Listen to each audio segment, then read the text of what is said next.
Rangers at the Great Smoky Mountains are investigating some thefts and break-ins that happened during the government shutdown. 10 News reporter Jim Matheny has details on the situation in the Smokies and all the other national park sites in East Tennessee.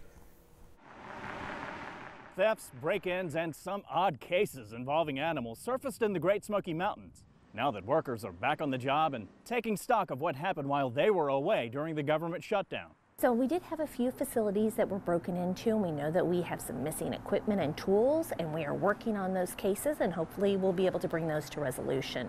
The equipment includes tools stolen from Cosby. Crews also found a campground office broken into at Smokemont, but that office is already closed in the winter and there was nothing valuable inside.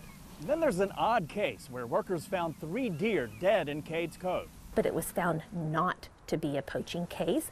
Someone hunted the deer legally outside the park, but apparently waited too long to clean the meat and the animals spoiled, so for some reason decided to dump them in Cades Cove. But we had no instances confirmed of any kind of poaching or illegal activity like that in the park during the shutdown. Now, all in all, the damage here in the Great Smoky Mountains National Park is fairly minimal. Nothing like the type of destruction we saw at other national parks like Joshua Tree out in California. And pretty much all of the national park sites in East Tennessee say they were lucky during the shutdown. Big South Fork, Obed Scenic River, and Manhattan Project historical sites had no vandalism or damage.